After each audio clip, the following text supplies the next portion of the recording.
Assalamu alaikum students. Today we will discuss about question number 4, 5, 6 and 7 of chapter number 12. Question number 4 is why was the British Empire said to be one where the sun never set? British empire को उस time period में ऐसा क्यों कहा जाने लगा the sun never set, यानी जहाँ पे सूरज कभी गरूब नहीं होता।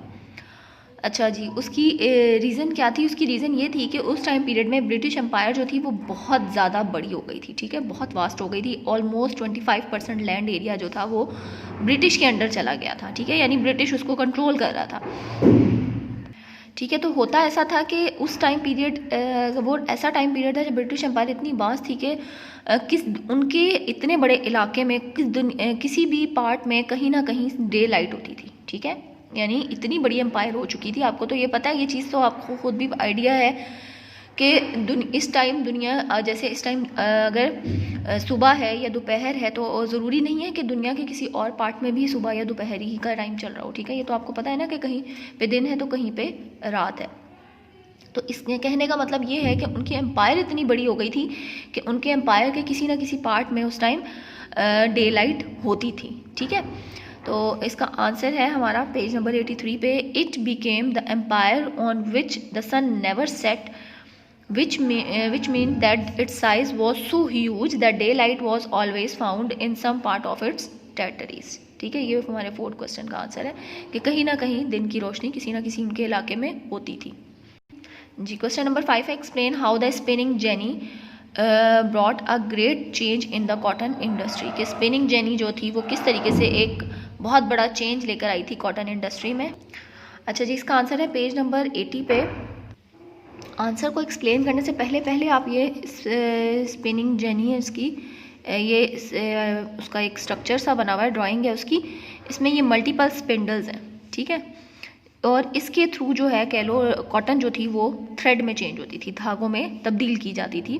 तो इसकी वजह से ये होता था कि वो काम जो था वो मतलब मल्टीपल स्पिंडल्स थी, तो वो प्रोसेस जो था यानी धागे बनाने का प्रोसेस वो ज़्यादा स्पीडली वर्क में आना शुरू हो गया। तो उसकी वजह से कॉटन टेक्सटाइल जो इंडस्ट्री थी वो और भी मज़ीद कह लो प्रॉस्पर हो गई। अच्छा, अब आंसर स्टार्ट करते हैं।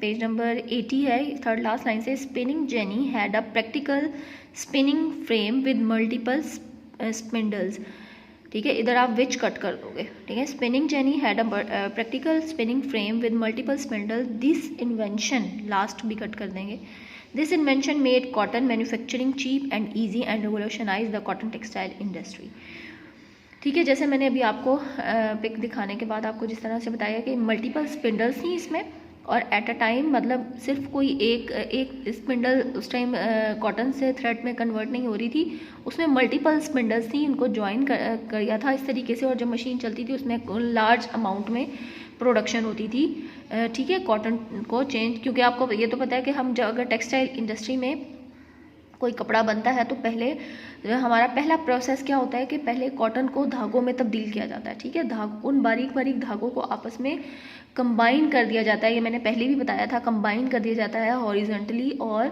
वर्टिकली, ठीक है, इस तरीके से साथ साथ जोड़ दिया जाता है तो कपड़े की शेप आ जाती है, कपड़ा बन जाता है। तो स्पिनिंग जेनी की वजह से ये काम जो था वो ज़्यादा आसान हो गया था और कॉटन टेक्सटाइल इंडस्ट्री में एक बहुत बड़ा चेंज आया था, और ये जो इसकी मैन्युफैक्चरिंग थी चीज़ें वो ज़्यादा चीप और इजी हो गई थी इसका काम, ठीक है। तो ये आंसर है स्पिनिंग जेनी, हेडिंग दे देना आप, और स्पिनिंग जेनी विच को कट करेंगे, had a practical spinning frame with multiple spindle, this invention made cotton manufacture easy cheap and easy and revolutionise the cotton textile industry जी। क्वेश्चन नंबर 6 है, explain why the invention of the steam engine change the life of people across the world, कि steam engine की वजह से लोगों की ज़िंदगी में क्या तब्दीलियाँ आई थी। इसका आंसर है पेज नंबर 81 पे, the steam engine change the life styles of people across the world as transport become easier and faster and benefited trade across seas and over land, ठीक है। क्या था? स्टीम इंजन की वजह से लोगों की ज़िंदगी किस तरीके से आसान हो गई थी कि ट्रांसपोर्ट का काम जो था, ट्रांसपोर्ट सिस्टम जो था वो बहुत ईजियर और फास्टर हो गया था, ठीक है। इससे ट्रेड को बड़ा बेनिफिट मिला था कि एक जगह से दूसरी जगह जो चीज़ों की ट्रांसफ़र किया जाती थी चीज़ों को एक जगह से दूसरी जगह, वो सी और लैंड दोनों के थ्रू बहुत आसान हो गया था, ठीक है, क्योंकि जो ट्रांसपोर्ट थी उसमें स्टीम इंजन के थ्रू गाड़ियाँ चलाई जाने लगी थी, तो इस वजह से ट्रांसपोर्ट का जो काम था वो ज़्यादा ईजियर और फास्टर हो गया था। अच्छा, नेक्स्ट है question number 7, describe the changes the industrial revolution brought into the life of the British people. कि इंडस्ट्रियल रेवोल्यूशन जो था वो ब्रिटिश पीपल की ज़िंदगी में वो चेंजेस बतानी है आपने कि क्या क्या चेंजेस लेकर आया। अच्छा जी, इसका आंसर है पेज नंबर 81 पे लास्ट पैराग्राफ से स्टार्ट होगा। आपने हेडिंग देनी है चेंजेस इन इंडस्ट्रियल रेवोल्यूशन, ठीक है। चेंज इन इंडस्ट्रियल रेवोल्यूशन की हेडिंग देने के बाद स्टार्ट करेंगे आप, पॉइंट्स में आगे आप मेंशन कर देंगे। इसके बाद आप पॉइंट्स में लिखेंगे with the development of industrial revolution society change in many ways, ठीक है। सोसाइटी जो थी वो बहुत मुख्तलिफ तरीक़ों से चेंज हुई थी, किस तरीके से, अब वो वन बाय वन आपने पॉइंट्स एक्सप्लेन करने हैं। पहला है from the rural and agriculture society Britain became the N urban and industrial society, ठीक है। ब्रिटेन की सोसाइटी जो थी वो जो एक रूरल और एग्रीकल्चर, रूरल कौन सा है, वो जो हमारा एग्री सेक्टर वाला पार्ट होता है, ठीक है। तो जो ब्रिटेन की थी वो रूरल एंड एग्रीकल्चर सोसाइटी जो थी वो चेंज हो गई थी किसमें, अर्बन और इंडस्ट्रियल सोसाइटी हो गई थी, ठीक है। अर्बन मीन्स शहरी और इंडस्ट्रियल सोसाइटी हो गई थी, यानी ज़्यादा इंडस्ट्रीज़ बन गई थी।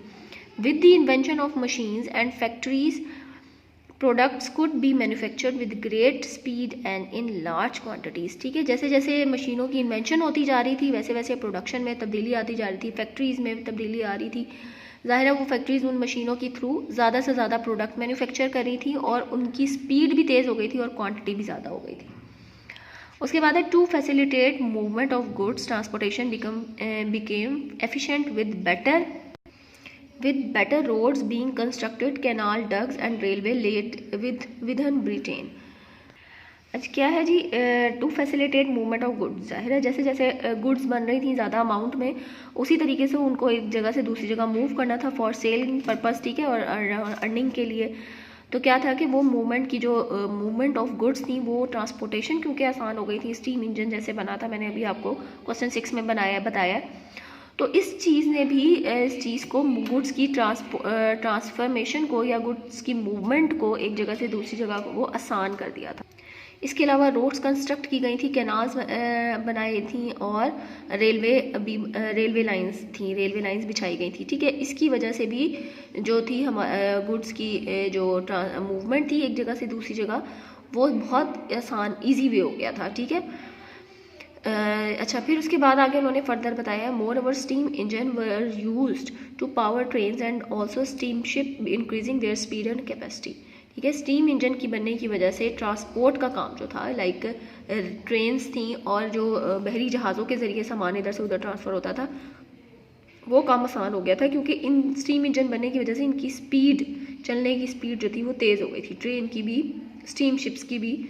तो इस तरीके से चीज़ें एक जगह से दूसरी जगह बहुत इजीली और चीप वे में ट्रांसफ़र होती थी और स्पीडली होती थी जी। तो ये आज के 4 क्वेश्चन हमारे आज के टॉपिक थे, ठीक है। होपफुली आपने ये चारों क्वेश्चन ध्यान से समझे होंगे, ठीक है। टेक केयर स्टूडेंट, इसको अच्छे तरीके से याद करिएगा। ओके, अल्लाह हाफिज़।